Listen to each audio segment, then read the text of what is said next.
porque hoy vamos a hablar, hoy vamos a hablar de lo que es el mensaje del Evangelio. Pero para nosotros poder dar el mensaje del Evangelio y poder entenderlo, necesitamos saber cuál es el camino, necesitamos también hablar un poco del hombre original y del problema fundamental. De ahí vamos a empezar a hablar de el estado de destrucción de las personas que están separadas de la presencia de Dios. El entrenamiento de discípulos es para que podamos entender la condición de las personas que están separadas de Dios. Y si nosotros también estamos separados de Dios en alguna manera, pues que podamos vestirnos de esa imagen original de Cristo. Como primer lugar, Juan capítulo 14, versículo 6, el Señor Jesús dice estas palabras. Jesús les dijo, yo soy el camino, la verdad y la vida. Nadie va al Padre si no es por mí. ¿Qué quiere decir esto? Que Jesús es el único que puede solucionar todas las cosas. El Evangelio es la noticia más alegre que Dios le dio a la humanidad. Esa es las buenas nuevas. No sé si lo han escuchado con estos términos, pero el Evangelio es las buenas nuevas de salvación. Entonces, te bendigo en este momento en el nombre de Jesucristo para que puedas obtener la respuesta en tu vida a través del Evangelio que vamos a estar transmitiendo en el día de hoy. Y espero que puedas encontrarte con Dios y que puedas salvarte en todas las áreas de tu vida, porque Dios fue tu creador. Hablemos un poco acerca del hombre original. El hombre original fue creado por Dios y fue creado a la imagen de Dios. Génesis capítulo 1, versículo 27, dice así. A ver, todos vamos ahí en nuestras Biblias. Génesis capítulo 1, versículo 27 dice, y los bendijo Dios y les dijo, fructificad y multiplicaos, llenad la tierra y sojuzgadla, y señoread en los peces del mar, en las aves de los cielos y en todas las bestias que se mueven sobre la tierra. Dice, y los bendijo Dios y les dijo, fructificad, multiplicaos, llenad la tierra y sojuzgadla, y señoread en los peces del mar, en las aves de los cielos y en todas las bestias que se mueven sobre la tierra. Entonces, esto es un pacto, un pacto. El pacto que Dios hizo con el hombre de estar juntamente con los seres humanos, estar acompañándolos todo el tiempo, que ellos pudieran estar en comunión con él todo el tiempo. ¿Se acuerdan, por ejemplo, lo que dice Génesis capítulo 2, versículo 16? Allí les da un pacto y les dice, de todos los árboles del huerto pueden comer. Entonces, les está diciendo, yo estoy con ustedes todo el tiempo, conmigo no les va a faltar absolutamente nada, conmigo lo van a tener todo, conmigo no van a tener necesidades, conmigo están completos, conmigo están en abundancia en todas las áreas de su vida. Ese es el pacto. De todos los árboles del huerto pueden comer. Cuando hablamos del Edén, hablamos de delicia. En el principio, cuando Dios creó los cielos y la tierra, Dios creó a los seres humanos. Y allí cuando creó a Adán y a Eva, dice cuando creó a Adán, dice que lo puso en el huerto del Edén, en el Edén. Entonces pongan allí, Edén significa delicia. Eso es lo que significa la palabra Edén, significa delicia. Entonces Dios pone a los seres humanos en su estado original para que vivan en una verdadera delicia. Y ese es el deseo de Dios para nuestra vida. El deseo de Dios para nuestra vida es que nosotros vivamos una vida deliciosamente. El mismo Señor Jesús lo expresó cuando estaba hablando de los ladrones, de los salteadores, que no entran por la puerta que es Cristo, sino que entran por otras formas y de otras maneras. Estaba diciendo, el ladrón viene para hurtar, viene para matar y viene para destruir. Pero les dice, yo he venido para que ustedes tengan una vida y la tengan en abundancia. Entonces, siempre el deseo de Dios ha sido que tengamos todo, que no nos falte nada, que tengamos su compañía en todo tiempo, en nuestra familia, que no nos falte absolutamente nada, en nuestra salud, que tengamos salud, que seamos prósperos en todas las áreas de nuestra vida. Y no estoy hablando solamente de economía, sino que seamos prósperos en nuestra felicidad, en nuestra alegría, en nuestro gozo. Que realmente podamos evidenciar de que Dios está con nosotros. Hay una palabra, por ejemplo, en el libro, en Tercera de Juan. ¿Quién me quiere leer, por favor, Tercera de Juan? En el versículo 1 y el versículo 2. ¿Alguien que me lea? Pastor Jairo, léame Tercera de Juan y prenda el micrófono, por favor. Amado, el que es amado, y creo que sea prosperado en todas las cosas. Ok, Pastor Alejandro, entonces léalo, por favor, con fuerza. Sí, lo estoy recordando que dice, amado, yo deseo que tú seas prosperado en todas las cosas, que tengas salud, así como prospera tu alma, dice la palabra. Ok, muy bien. Entonces, el deseo de Dios, y esto fue escrito al amado Gallo, ¿cierto?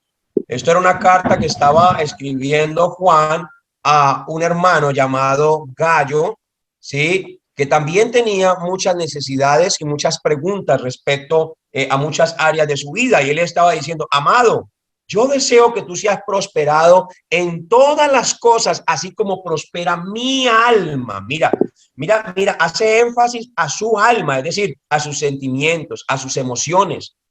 Jesús dijo, sobre toda cosa guardada, guarda tu corazón porque de él mana la vida. Si el corazón está dolido, ¿cómo es la vida? Dolida, miserable. Dolida también.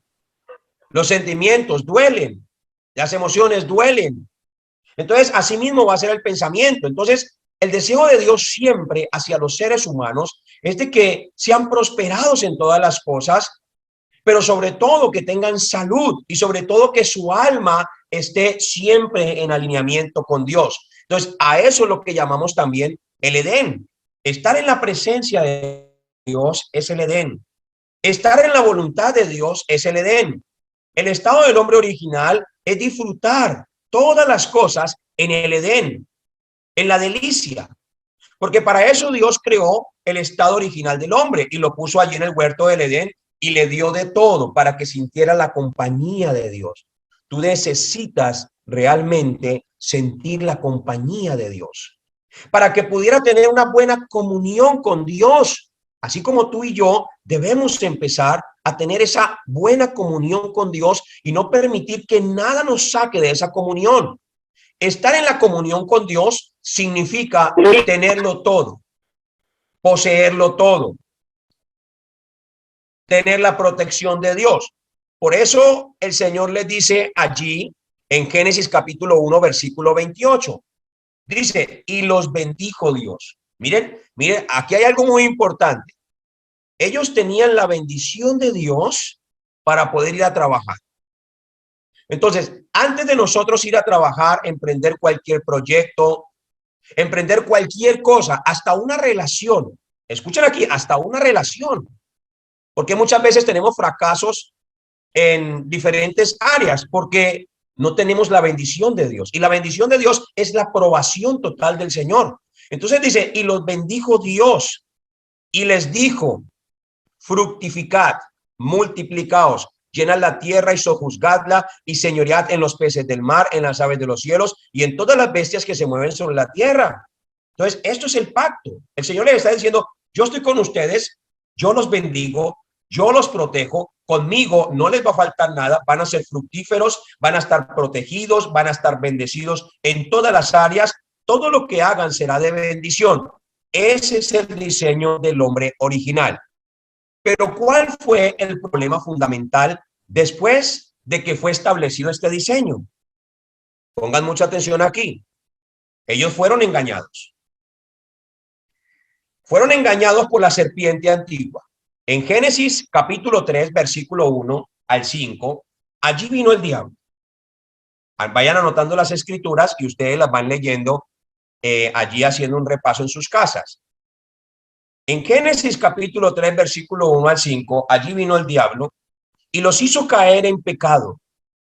Y como consecuencia de este pecado, en Génesis capítulo 3, versículo 6, ellos fueron allí, después del pecado, engañados, engañados, cayeron en pecado y fueron separados de la presencia de Dios en Génesis capítulo 3, versículos 7 al 10. Entonces, ¿qué perdieron en ese momento? En ese momento pierden toda la bendición, pierden toda la imagen, pierden toda la felicidad, pierden toda la protección, pierden todas las cosas que Dios les había entregado en el huerto del Edén. Recuerden que en el huerto del Edén lo tenían todo y estaban protegidos por Dios, tenían comunión con Dios, tenían la imagen de Dios, tenían la santidad de Dios, se movían en todo el poder y en toda la sabiduría del reino de los cielos. ¿Por qué digo esto? Porque dice Dios, hagamos al hombre a nuestra imagen. Entonces, cuando hablamos de la imagen de Dios, estamos hablando de todo el poder, de toda la autoridad, de toda la potestad, que fue lo que Jesucristo le devolvió a sus discípulos cuando los mandó a predicar el evangelio. Les dijo en Mateo capítulo 28, versículo 18, toda potestad me es dada en el cielo y en la tierra. Por tanto, id y haced discípulos. ¿Qué les estaba entregando? Toda la autoridad y toda la potestad para que ellos pudieran hacer exactamente lo que Jesucristo estaba haciendo en la tierra. Cuando hablamos de la imagen de Dios en el hombre original, estamos hablando de Isaías capítulo 11, versículo 1. Vamos a leer, por favor, todos. A ver.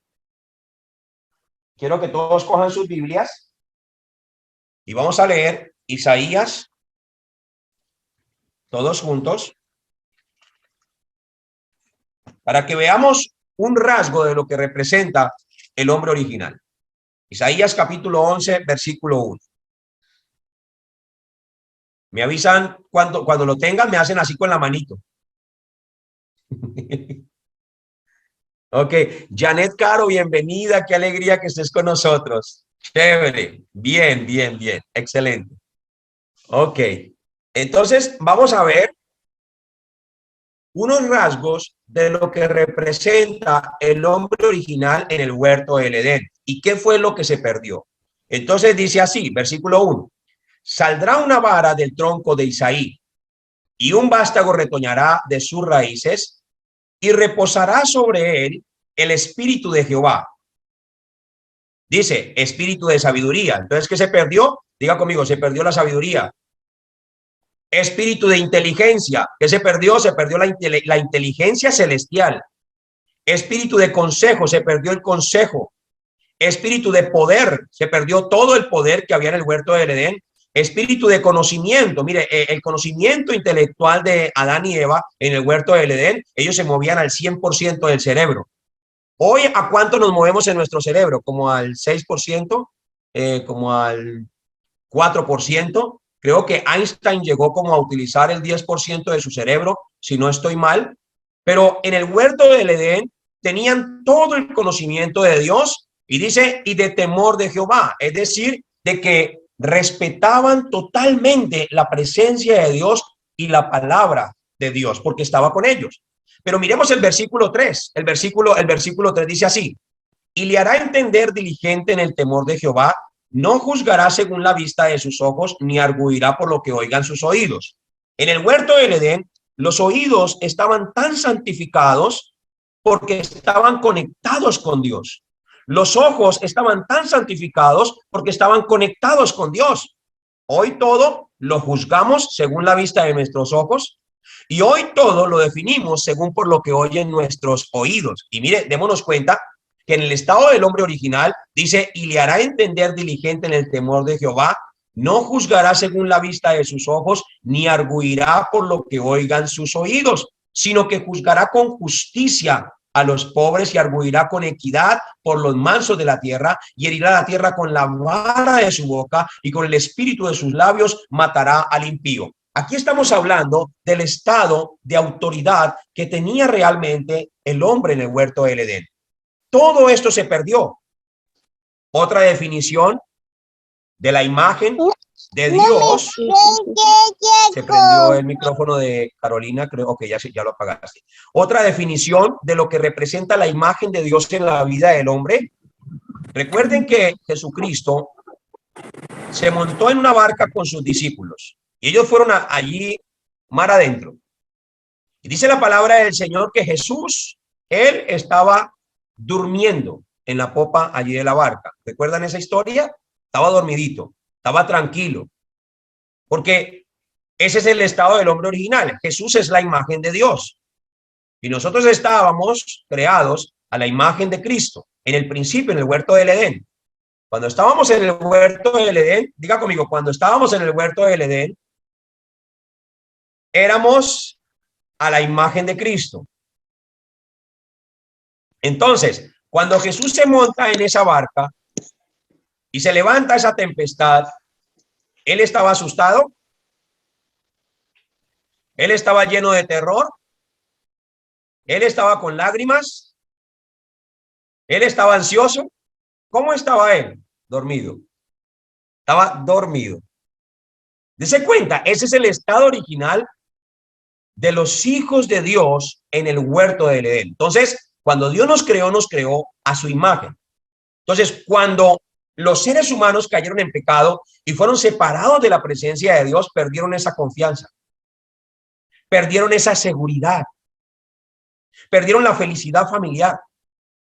Entraron los celos, entraron las inseguridades, entraron las ansiedades, entraron los tormentos, entraron las enfermedades, entraron las guerras. Todas estas cosas vinieron en el momento que ellos perdieron su imagen original y sobre todo perdieron la delicia, es decir, ahora vivían una vida totalmente miserable.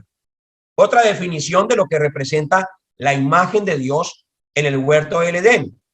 ¿Quién la vivió? Moisés. Miren esto.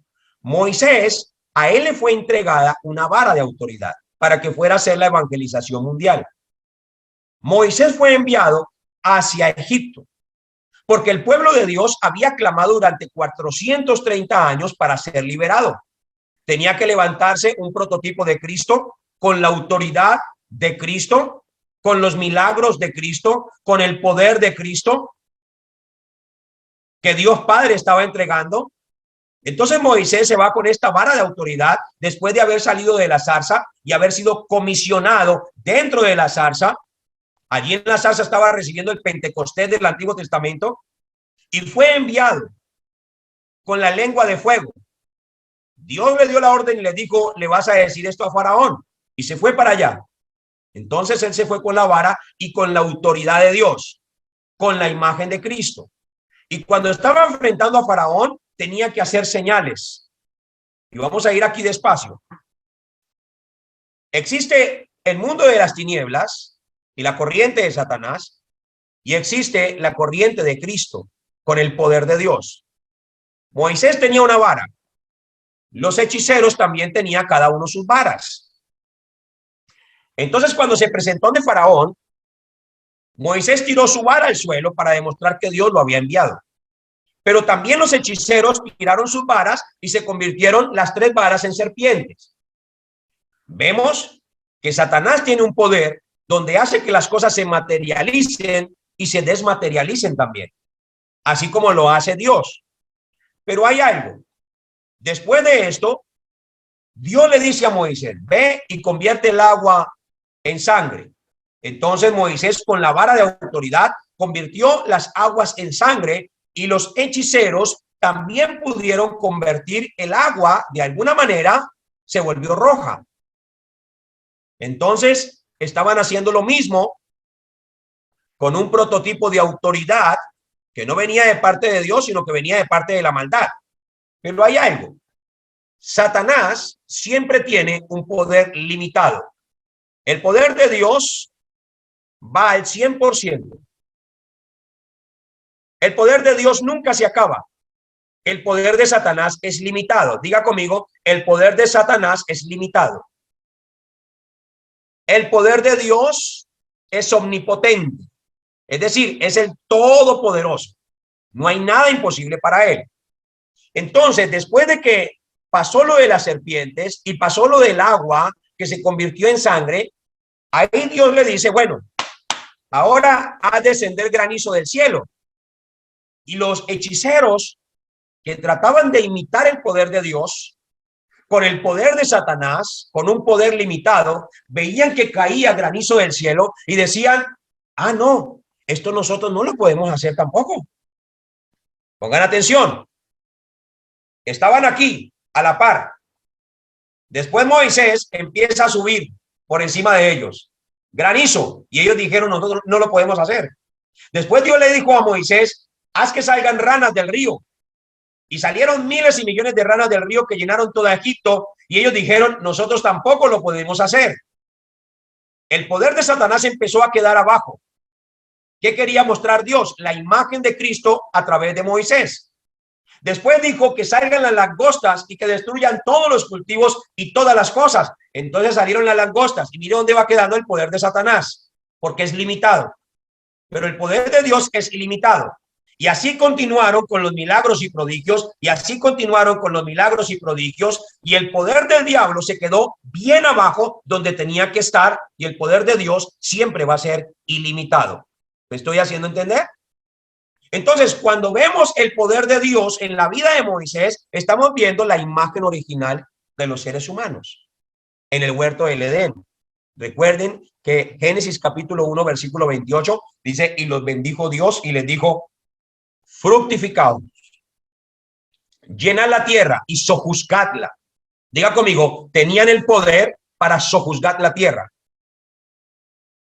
Tenían el poder sobre los peces del mar. Tenían el poder sobre todos los animales. ¿Qué demostró Jesús allí en la barca mientras dormía? La imagen original, la paz que tenemos aún en medio de la tormenta. ¿Qué más demostró? Los discípulos se asustaron y ellos dijeron, Señor, despierta. ¿No te da cosa de que estamos pereciendo? Y él se levanta y le dice, ¿por qué teméis, hombres de poca fe? Entonces le dice al mar, enmudece. Y a las aguas las calmó. ¿Qué les estaba mostrando? Les estaba diciendo, esto es lo que ustedes podían hacer en el huerto del Edén. Ustedes podían calmar las aguas, ustedes podían calmar los vientos, porque ustedes tenían todo el poder y toda la autoridad, porque fueron diseñados a mi imagen. Todo lo que yo estoy haciendo, todo lo que yo seguiré haciendo, era lo que ustedes hacían en el huerto del Edén cuando tenían mi imagen, pero la perdieron por causa del pecado. Les estaba diciendo, he venido a restaurar esa imagen. Por eso Jesús en Juan capítulo 14, vamos a leer todos, para que ustedes se den cuenta lo que estamos hablando de la imagen original, Juan capítulo 14. Y vamos a leer el versículo 10 hasta el 12. ¿Me avisan cuando todos lo tengan, por favor? ¿Ya lo tienen? Muy bien. Dice así, ¿no crees que yo soy en el Padre y el Padre en mí? Las palabras que yo os hablo, no las hablo por mi propia cuenta, sino que el Padre que mora en mí, él hace las obras. Creedme que yo soy en el Padre y el Padre en mí. De otra manera, creedme por las mismas obras. Ahora miren lo que dice aquí. Aquí les habla de la imagen original que ellos van a tener. De cierto os digo, el que en mí cree, las obras que yo hago, las hará también, y aún mayores hará, porque yo voy al Padre. El Señor, antes de irse, tenía que restaurar la imagen original en sus discípulos, en los que había escogido desde antes de la fundación del mundo. Pero en todo el caminar, cuando resucitaba a los muertos, cuando sanaba a los enfermos, cuando expulsaba a los demonios, cuando alimentaba a los pobres, cuando daba todas estas cosas, les estaba mostrando era lo que ellos necesitaban restaurar. Les estaba diciendo, pueden tener todo el poder y toda la autoridad, ustedes pueden hacer las cosas que yo hago y aún mayores cosas van a hacer que las que yo he hecho. Siempre el ministerio de Cristo en la tierra fue mostrar al Padre, y el ministerio de Cristo en la tierra fue mostrar a sus discípulos todo lo que se había perdido en el huerto del Edén. Porque realmente Cristo vino a esta tierra, fue a restaurar lo que se había perdido. Y aquí quiero que pongan mucha atención. Cristo vino a esta tierra a restaurar lo que se había perdido. Vino a recuperar. Él no vino a hacer algo nuevo. Él vino fue a arreglar el problema de lo que sucedió en el huerto del Edén. ¿Estamos aquí todos? Él no vino a inventarse un evangelio diferente. Él vino fue a restaurar el evangelio que ya estaba desde un principio. Él no vino a crear una imagen diferente. Él fue a restaurar la imagen que teníamos en el huerto del Edén para que las personas puedan volver a tener esa comunión especial con Dios. Entonces, el problema fundamental en el hombre original fue que perdió el pacto con Dios. Digan conmigo, perdió el pacto con Dios. Es decir, lo perdió todo. Perdió la delicia, perdió de todos los árboles del huerto pueden comer, perdió la protección, perdió la felicidad, perdió la fructificación. Es decir, vino la ruina, vino la pobreza, vino la enfermedad, vino la ansiedad, vinieron todos estos problemas que amargan a los seres humanos y los seres humanos quedaron viviendo en vidas bajo la corriente de Satanás. Juan capítulo 8, versículo 44, ese fue el resultado de la caída de los seres humanos. Allí dice el Señor Jesucristo, vosotros sois de vuestro padre el diablo, porque los deseos de vuestro padre el diablo queréis hacer. Él es mentiroso desde el principio y no hay verdad en él. Entonces, todas las personas que están separadas de Dios viven en una corriente de Satanás. Cuando hablamos de los 6 problemas, vamos a estar analizando los 6 problemas del no creyente. Y quiero que presten mucha atención a esta historia. ¿De dónde nacen los 6 problemas del no creyente? Esto es importante que yo lo deje saber. Esto no nació de mí. Esto no nació de los mentores que nos están dirigiendo ahorita del sur de Corea, sino que esto nació de un hombre llamado el pastor Ryu de Corea del Sur. Fue el fundador de una iglesia que se llama Emanuel en Seúl, donde nosotros estuvimos tomando entrenamientos concentrados para vestirnos de la imagen de Cristo y conocer todo lo concerniente a Cristo. Este hombre era un copastor de la iglesia de Seúl, que se llamaba Emanuel, o Aposento Alto de Marcos. Eso es Oracobank. Entonces, él cuidaba a los jóvenes de la iglesia, a los corderitos. Y allí cuidando los corderitos, esos corderitos se multiplicaban. Y los jóvenes se multiplicaban y se multiplicaban. Él era un pastor asistente, el pastor Ryu, era un pastor asistente, y el pastor principal vio cómo se multiplicaban los jóvenes en las manos del pastor Ryu. Y entonces dijo, wow, realmente Emanuel está con él. Recuerden que la palabra Emanuel es Dios con nosotros. Pero no es un tema de solamente como una teoría o como una traducción, sí, Dios con nosotros, sé que Emanuel significa Dios con nosotros. No, es más que eso, es realmente ver a Dios en mi vida. Ver el poder de Dios en mi vida, ver las señales de Cristo en mi vida. Eso es Emanuel. No es simplemente una teoría o una traducción, porque si usted pregunta en la iglesia, ¿qué significa Emanuel? Y todos van a decir, Dios con nosotros. Pero la gran pregunta es, ¿realmente se ve Dios en aquellas personas que están diciendo, Dios con nosotros?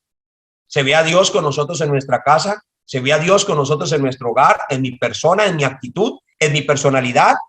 ¿Será que realmente hago lo que hace Dios cuando estuvo con nosotros aquí en la tierra, que sanaba a los enfermos, expulsaba a los demonios, le interesaba al pobre, al que estaba preso, al que estaba desnudo, lo vestía, al que tenía hambre le daba de comer? ¿Realmente estoy viviendo el Dios con nosotros? Porque cuando hablamos Dios con nosotros, estoy diciendo Cristo está conmigo y él vive a través de mí.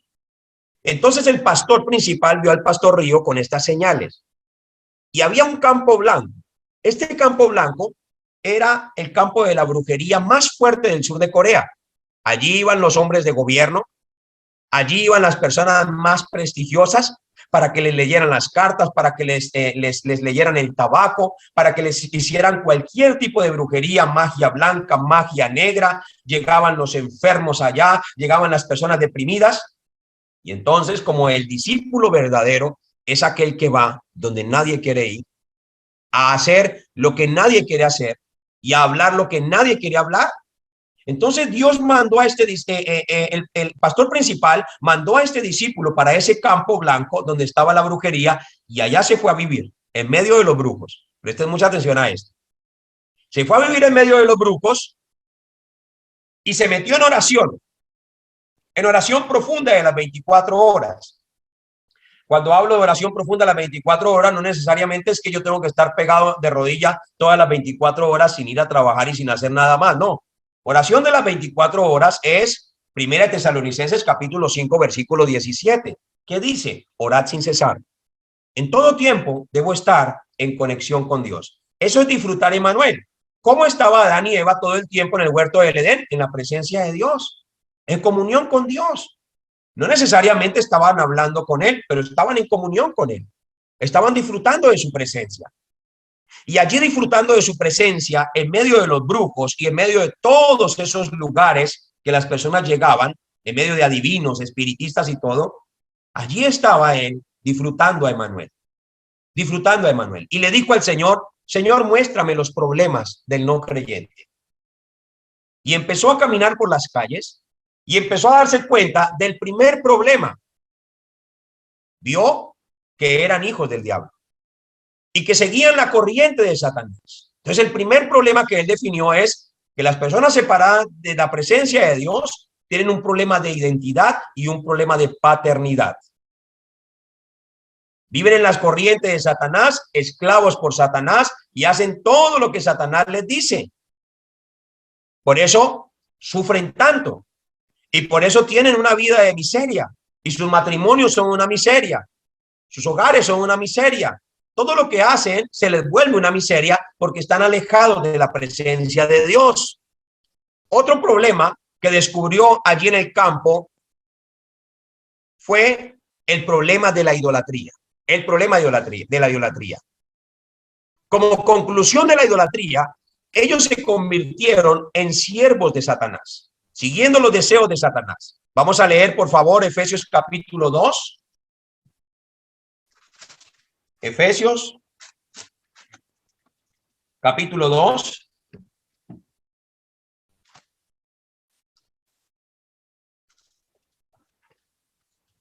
Permítame. Dice así. Versículo 1. Dice: y él os dio vida a vosotros cuando estabais muertos en vuestros delitos y pecados. Diga conmigo: toda persona que está separada de Dios está muerta en sus delitos y en sus pecados. Entonces, tenían un problema de idolatría muy fuerte. Estaban sirviendo a Satanás, siguiendo la corriente de Satanás en este mundo, y estaban caminando como personas muertas, haciendo todo lo que Satanás les decía. Toda persona que tiene problemas de idolatría enfoca su creencia hacia cosas incorrectas. Toda persona que está apartada de la presencia de Dios dice: todos los caminos conducen a Dios. Entonces se mete a creer falsas religiones. Pongan atención aquí. Una persona con idolatría en su corazón tiene mucho deseo de buscar de Dios. Tiene mucho deseo de amar a Dios sobre todas las cosas. Pero como no sabe quién es Dios, ni cómo es Dios, ni cómo acercarse a Dios, entonces nace la idolatría en su corazón y vemos muchas tribus tratando de llegar a Dios a través del sol, a través de la luna. Vemos países enteros con idolatría, como la India, tratando de llegar a Dios a través de pescados, a través de vacas, a través de animales. Vemos personas en el Oriente, en el Medio Oriente, por ejemplo, tratando de llegar a Dios a través de Alá, a través de falsos profetas y falsos ángeles. Y asimismo está la raza humana, aún en lo que crecimos en la iglesia tradicional, tratábamos de llegar a Dios a través de los santos, a través de la Virgen, a través del divino niño, a través de San Judas, a través de San Juan, a través de una cantidad de cosas. Pero realmente estas cosas nos conducen a Dios. De allí nace la religión, de no saber cómo llegar a Dios. Y como éramos idólatras, y ahora ya no lo somos, tenemos que tener mucho cuidado de no juzgar a las personas que son idólatras, sino todo lo contrario, amarlos. Para eso conocimos la verdad, para nosotros también enseñarles. Hay muchas personas que también tienen problemas de idolatría y juzgan a los demás. Eso se llama idolatría también. Y presten mucha atención a esto. Cuando hablamos de religiones falsas, estamos hablando de todo lo que va en dirección incorrecta, que no es la misma dirección con Cristo. ¿Qué dijo Juan capítulo 14, versículo 6? Jesús dijo: yo soy el camino, yo soy la verdad y yo soy la vida. Nadie va al Padre si no es por mí. También dice Hechos capítulo 4, versículo 12, anótelo allí, porque las personas que están separadas de Dios buscan en falsas religiones, y la palabra de Dios dice en Hechos capítulo 4, versículo 12, dice, porque no hay otro nombre bajo el cielo dado a los hombres en que podamos ser salvos, solamente en Jesucristo. Entonces, la única manera para nosotros poder salvarnos se llama Jesucristo. No hay nada más. Pero como están separados de la presencia de Dios, también tratan de llegar al cielo a través de sus buenas obras. Entonces piensan que por hacer lo bueno aquí, por hacer lo bueno allá, por regalar esto, por regalar aquello, entonces van a entrar en el reino de los cielos. Y no me malinterprete, la fe sin obras es muerta, pero las obras sin fe también es muerta.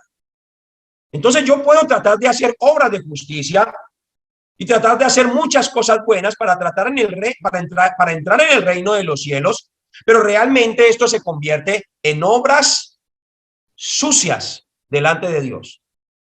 Porque Dios no quiere que nosotros creamos que por nuestras buenas obras podamos entrar al reino de los cielos, porque estaríamos denigrando totalmente el sacrificio y la sangre que Jesucristo derramó en la cruz del Calvario. ¿Qué dice Isaías capítulo 64, versículo 6? Los seres humanos trataban de llegar a Dios a través de sus obras de justicia. Y el profeta Isaías, hablando inspirado por Dios, les dice, vuestras obras de justicia son como trapos de inmundicia, dice el Señor. ¿Qué es esto? Les estaba diciendo, con todo respeto a las damas, a las hijas de Dios que están aquí presentes, les estaba diciendo, ustedes tratan de acercarse a mí con sus obras de justicia, pero las obras de justicia que ustedes hacen realmente son como la toalla higiénica de una mujer. Todo lo que ustedes hacen para mí es suciedad. Así les estaba hablando de fuerte al pueblo y les estaba diciendo, no es por obras para que nadie se gloríe, sino que es por fe. ¿Estamos aquí todos, iglesia? Y cuando una persona también trata de llegar a Dios de muchas maneras, pero no tiene el conocimiento, pero quiere acercarse a Dios, entonces resulta metido en falsas filosofías. Vayan por favor a Colosenses capítulo 2, versículo 8, para que ustedes se den cuenta que andan buscando falsas filosofías según los hombres, pero no según Cristo. Dice así, mirad que nadie os engañe.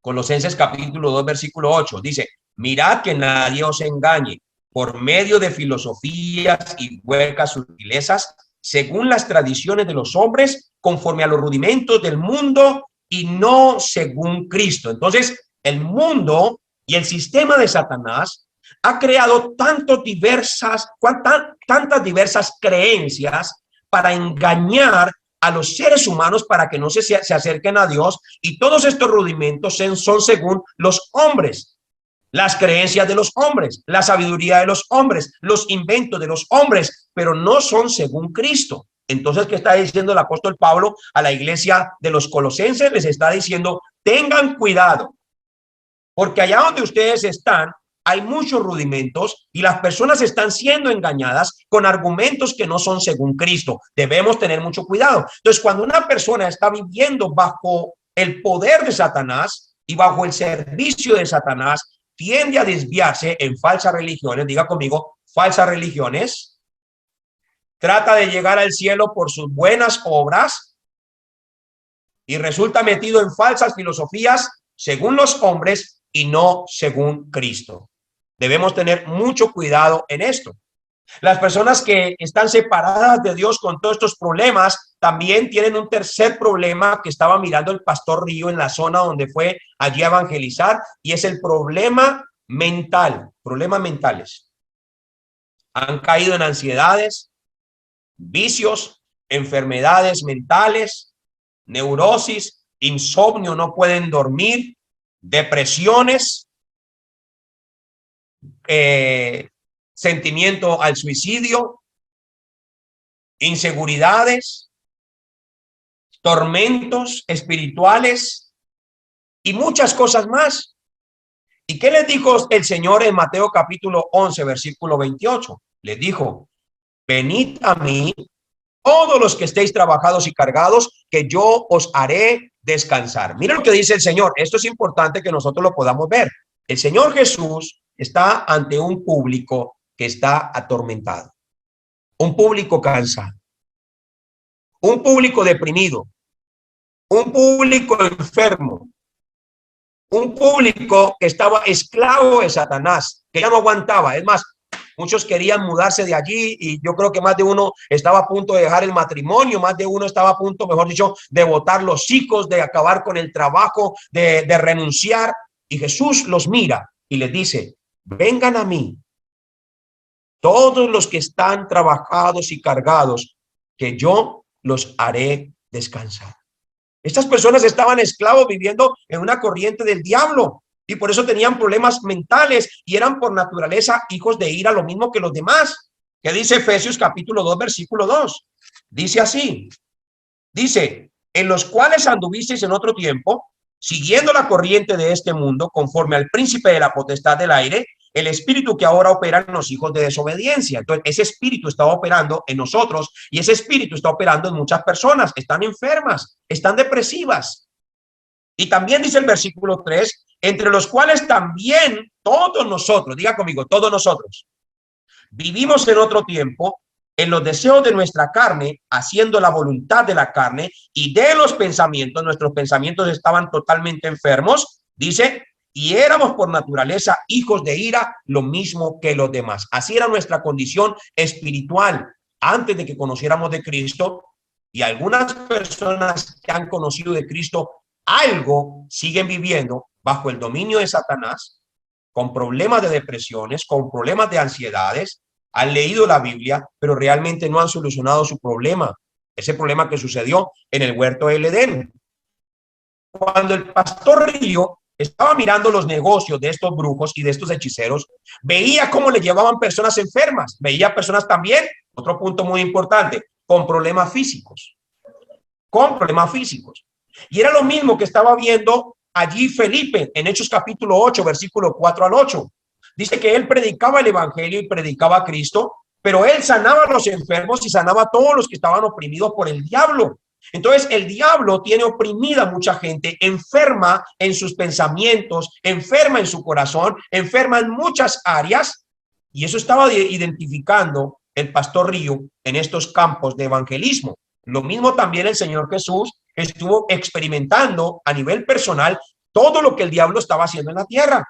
Por eso la palabra del Señor dice en Hechos capítulo 10, versículo 38, dice, como ungió Dios con el Espíritu Santo a Jesús de Nazaret, y cómo éste anduvo haciendo milagros y haciendo bienes y sanando a todos los que estaban oprimidos por el diablo.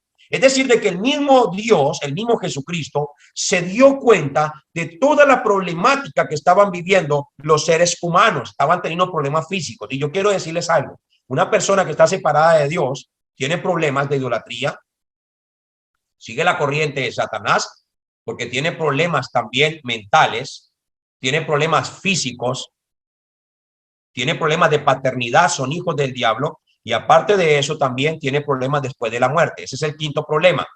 Allí pongan allí, el problema después de la muerte. El problema después de la muerte es algo también muy terrible. ¿Por qué?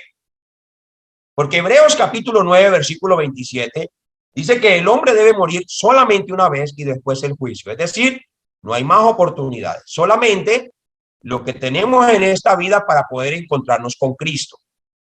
Y también en Lucas capítulo 19, del versículo 16 al 31, nos habla una historia acerca del hombre rico y acerca de Lázaro. Podemos ver que en el infierno realmente se podía entender. En el infierno se acuerda uno de la familia, porque el hombre rico estaba diciéndole a Abraham, le decían, estando en el infierno, le decía a Abraham estas palabras. Permíteme, tomo un poquito de agüita porque es que estuve predicando hoy todo el día. Hoy estuve enseñando desde las 8 de la mañana hasta las 4 de la tarde. ¿Cuánto es? ¿Como 8 horas? 8 horas seguidas sin parar. Entonces la garganta siempre se cansa. Entonces, miren, en el infierno, el hombre rico le decía a Abraham, Padre Abraham, por favor envía a alguien allá a mi familia para que no vengan, para que les hablen y que no vengan a este lugar de tormento. Quiere decir que en el infierno seguimos analizando, seguimos pensando, nos acordamos de nuestros familiares. En el infierno se siente, en el infierno se percibe, en el infierno se huele, en el infierno se expanden nuestros sentidos.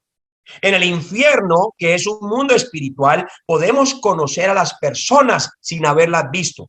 ¿Cómo es posible que este hombre rico conociera a Abraham si nacieron en tiempos totalmente diferentes?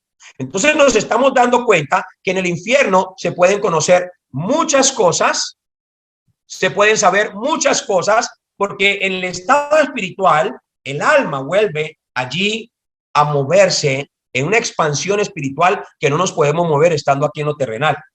Allá se conoce más, se siente más, se percibe más, todo se expande.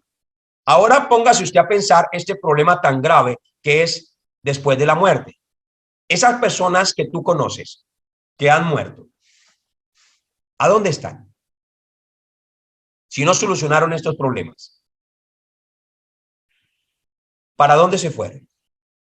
Vamos a decir que tú llevas 20 años en el Evangelio, 10 años en el Evangelio, 5 años en el Evangelio. Alguien se murió por COVID y tú no fuiste simplemente porque tuviste miedo de que se te prendiera.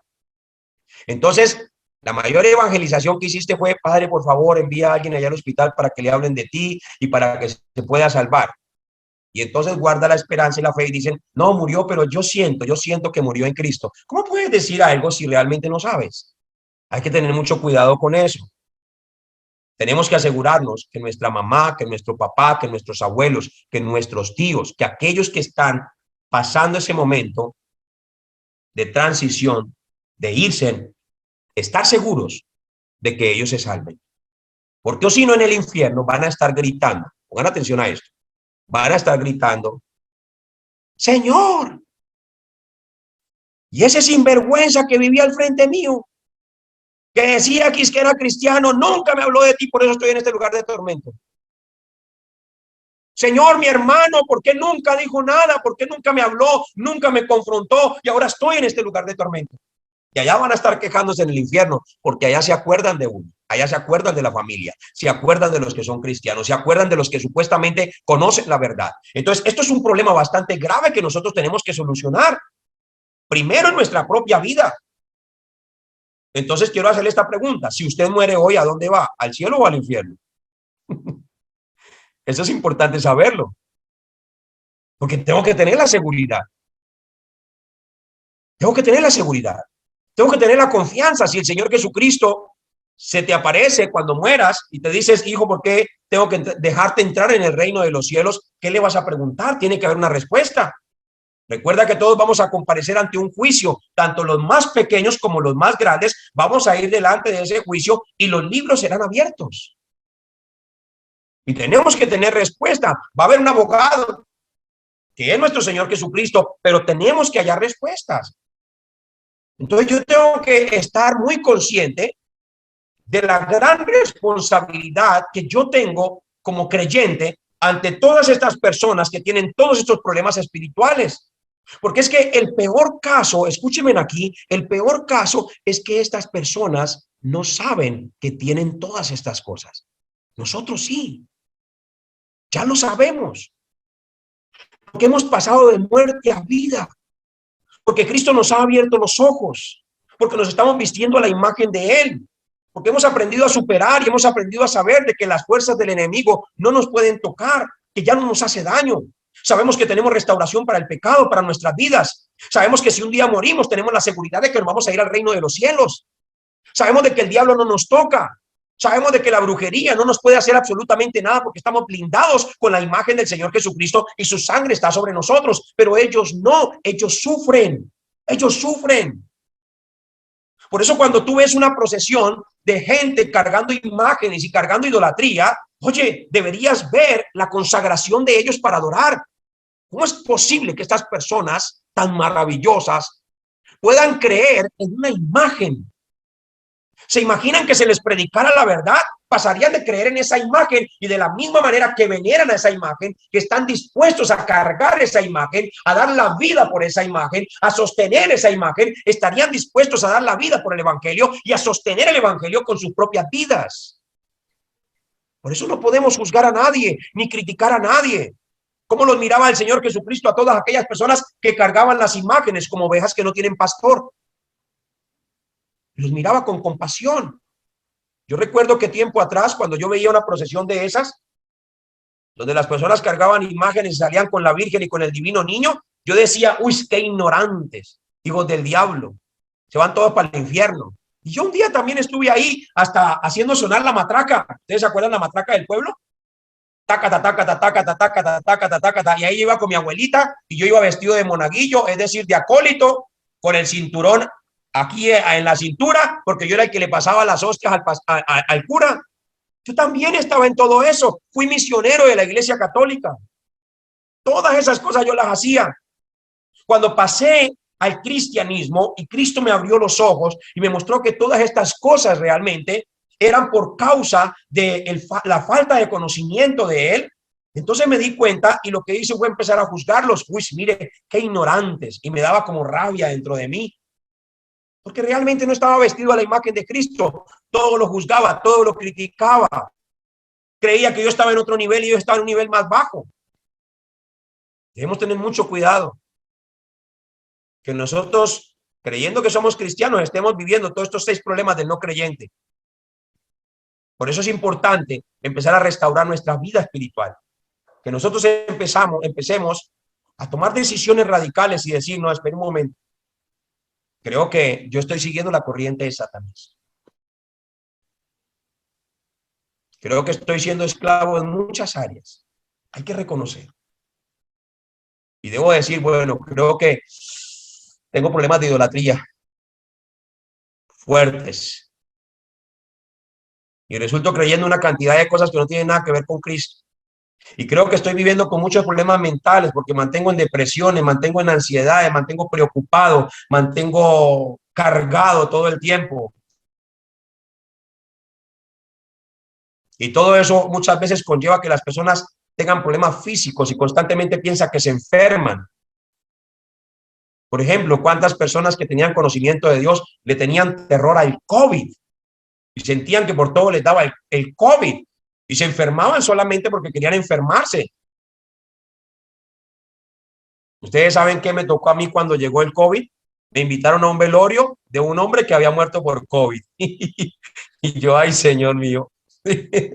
Eso no fue fácil, pero allí entonces empieza uno a mostrar a Emmanuel, a mostrar que realmente Dios estaba con uno. Y resulta que fue ahí en el pueblo, todos guardados. El cura del pueblo no quiso ir. Ese no fue. Ese dijo, yo por allá no voy porque me prende el COVID. Y entonces me llaman a mí y me dicen, pastor, lo que pasa es que queremos que usted esté aquí con nosotros para ver si nos puede dar unas palabritas. Es que la mamá de nosotros murió de COVID y nosotros estamos aquí, pues nosotros hemos estado con ella siempre. Y yo por dentro, ay, Señor mío. O sea que ella murió de COVID, ellos estaban viviendo con ella, ellos deben tener también COVID y me vas a mandar para allá. Bueno, vamos para allá. Me fui para allá. Mi esposa sabe lo que estoy hablando. Y allá estuve compartiendo la palabra y todos los que estaban acompañando estaban como a 100 metros de distancia, lejos, lejos para que no se les prendiera el COVID. Y todos los que estaban acompañando a esa familia que traían a la mujer que estaba muerta, que tenía el cuerpo, estaban vestidos con unos trajes especiales y yo decía, uy, no habrá un trajecito especial así como para mí, para yo también ponérmelo. Pero resulta que, o sea, todo eso estaba aquí en mi pensamiento. Y yo, Padre amado, Señor, bueno, Señor, si me vas a llevar, llévame. Sí, si me toca irme pronto, pues me voy contigo. Gracias, Señor. Y ya me vestí de esa imagen de Cristo y dije, no, yo me voy a morir cuando tú digas, mi Señor. Y tomé ese valor y me vestí de esa fuerza espiritual del Espíritu Santo de Dios y me empecé a acercar a ellos, los empecé a abrazar y empecé a orar por ellos y empecé a demostrarles el poder de Jesucristo en vez de estar asustado. Y yo estoy seguro que por haber hecho eso, ellos no se enfermaron cuando yo los tocaba también. Ellos estaban sanados. Si estaban enfermos, se estaban era sanando. ¿Por qué? Porque estaba fluyendo allí el poder y la autoridad de Cristo. Ellos estaban viendo que en nosotros no hay temor, que nosotros realmente le creemos a Jesucristo y que aún en los momentos más difíciles estamos allí con ellos para vida o para muerte. Eso era lo que hacía el Señor Jesucristo. Entonces debemos tener mucho cuidado con todas estas cosas. Y hay que mirar otro problema más. Apunte allí el número 6, problema número 6. Los problemas generacionales. Los problemas generacionales. A esto le llamamos la herencia espiritual. Éxodo capítulo 20, versículo 4 y 5, dice que estos problemas generacionales van desde la primera, segunda, tercera y cuarta generación. Entonces tenemos que tener mucho cuidado. ¿Por qué? Porque nuestra desobediencia puede ser transmitida a nuestros hijos y a los hijos de nuestros hijos y a los hijos de los hijos de nuestros hijos hasta la cuarta generación. ¿Cómo es la única manera de acabar con esto? Pues empezar a ser obedientes a Dios. Empezar a direccionarnos con Cristo y a vestirnos de la imagen de Cristo para que ellos no caigan en las mismas situaciones que nosotros vivíamos antes. Vamos a leer un fiel ejemplo en Mateo capítulo 27. Vamos a leerlo todos juntos para terminar aquí. Mateo capítulo 27.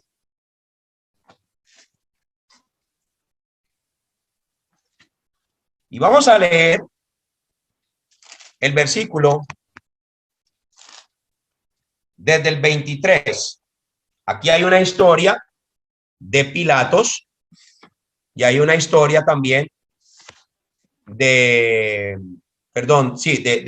Pilatos, hay una historia de Barrabás y la historia de Jesucristo. Quiero que miremos cómo muchas veces transmitimos las maldiciones generacionales sobre nuestros hijos por las decisiones que nosotros tomamos que aún no hemos resuelto. Entonces dice así, el versículo 21, desde el versículo 23, perdón. No, leámoslo del versículo 22. Pilato les dijo, ¿qué pues haré de Jesús llamado el Cristo? Todos le dijeron, sea crucificado. Y el gobernador le dijo, pues, ¿qué mal ha hecho? Pero ellos gritaban aún más diciendo, sea crucificado. Viendo Pilato que nada adelantaba, sino que se hacía más alboroto, tomó agua y se lavó las manos delante del pueblo, diciendo, inocente soy yo de la sangre de este justo, allá vosotros. Ahora presten atención en el versículo 25 y el versículo 26. Y respondiendo todo el pueblo, dijo, su sangre sea sobre nosotros y sobre nuestros hijos. Entonces le soltó a Barrabás y habiendo azotado a Jesús, le entregó para ser crucificado. Miren cómo estaban atando la vida de sus hijos, escogiendo a un ladrón. ¿Qué se iba a desencadenar de todos esos niños que estaban allá acompañándolos? Ladrones, asesinos. Ellos iban a empezar a ver bien con ojos normales a las personas que robaban. Ellos iban a empezar a ver bien a las personas que mataran. De allí se iban a levantar narcotraficantes, asesinos, ladrones, violadores, y muchos de ellos iban a crecer con estas maldiciones generacionales. ¿Cómo es posible de que los pusieron a escoger entre Jesús y Barrabás? Y dijeron, la sangre de él sea sobre nosotros y sobre nuestros hijos, pero a nosotros suéltenos a Barrabás. O sea, cambiaron la injusticia por la justicia y estaban comprometiendo la sangre de sus hijos. Es decir, recuerden que la vida de los seres humanos está en la sangre. Estaban comprometiendo la vida, la línea sanguínea de sus próximas generaciones, escogiendo a un ladrón. Les hago esta pregunta. Estos niños, ¿cómo iban a salir después de haber visto esa escena? ¿Alguien que me responda? ¿Cómo iban a ser ellos? ¿Qué decisiones iban a tomar? Cambiaron a Jesucristo por un ladrón, por un asesino, un hombre violador. A ver, alguien que me responda a esa pregunta. ¿Cómo iba a ser la vida de ellos después? Pastor Jairo está que se habla, hágale. Ya lo puedo percibir desde aquí. Dale, dale, dale.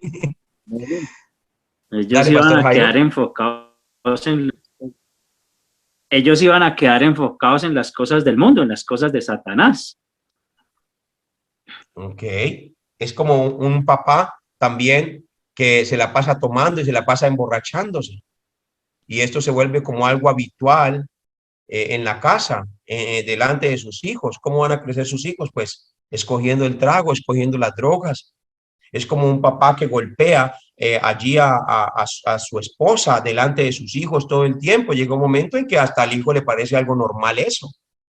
Entonces debemos tener mucho cuidado lo que estamos transmitiendo a nuestros hijos, porque podemos contaminar sus corazoncitos, podemos contaminar sus mentes, podemos contaminar aún su visión futura. Debemos tener mucho cuidado con esto. ¿Qué es una maldición generacional? Lo vamos a definir con dos versículos. Deuteronomios capítulo 28, versículo 1, y ahí vamos a terminar. Deuteronomios capítulo 28. Y vamos a leer el versículo 1. Vamos a leer qué es una bendición generacional y qué es una maldición generacional. Amén. Entonces, Deuteronomios capítulo 28, versículo 1 dice así: acontecerá que si oyeres atentamente la voz de Jehová tu Dios para guardar y poner por obra todos sus mandamientos que yo te prescribo hoy, también Jehová tu Dios te exaltará sobre todas las naciones de la tierra y vendrán sobre ti todas estas bendiciones y te alcanzarán si oyeres la voz de Jehová tu Dios. Diga conmigo, la bendición generacional es algo que me alcanza por la obediencia. Ahora diga conmigo, la maldición generacional es algo que me alcanza por la desobediencia. Es decir, que la maldición generacional no es un asunto como que uno tiene una nubecita aquí en la cabeza y como que lo siga uno a todas partes, ¿cierto? Y entonces se inventa una cantidad de rituales para quitársela de encima. Entonces llega el final de año y decimos, bueno, anoten todas sus maldiciones generacionales allí en un papelito porque les vamos a quemar todas en una olla. Y entonces metemos todas las maldiciones generacionales en una olla y les prendemos candela y hacemos una oración y decimos, wow, hasta aquí llegaron las maldiciones generacionales. O no es como aquel a fin de años que cogen y escriben todas las maldiciones generacionales y las tiran hacia atrás. Mira, hacen así, hacen así. Y cierran los ojos y dice, Señor, así quedarán las maldiciones generacionales en mi pasado. Eso tampoco es resolver las maldiciones generacionales. Esos son rituales que nosotros nos hemos inventado. A ver, ¿cómo nos quitamos una maldición generacional de encima? Con la obediencia. Si vamos direccionados con Cristo, se va la maldición generacional porque vamos a empezar a obedecer la palabra y entonces nuestros hijos van a mirar cómo nosotros también vivimos para Cristo y eso también los va a alcanzar a ellos. Es así de sencillo, no es complicado. Miremos el versículo 15 para que ustedes se den cuenta. Pero acontecerá, si no oyeres la voz de Jehová tu Dios para procurar cumplir todos sus mandamientos y sus estatutos que yo te intimo hoy, que vendrán sobre ti todas estas maldiciones y te alcanzarán. Maldito serás tú en la ciudad y maldito en el campo. Ahí está el listado de las maldiciones. Pero ¿por qué causa viene la maldición generacional? Diga conmigo, por la desobediencia. ¿Y por qué causa viene la bendición generacional? Por la obediencia. Entonces, si tú quieres transmitir bendiciones generacionales y no maldiciones generacionales, lo único que tienes que hacer es empezar a vestirte de la imagen de Cristo y a direccionarte con la vida de Cristo. Y de ahí todo va a empezar a cambiar. Les bendigo en el nombre de Cristo Jesús para que reciban gracia a través de este mensaje. Hoy hemos estudiado lo que representa, para qué es el Evangelio. Estamos viendo el estado del hombre original y también vimos los 6 estados del no creyente. En la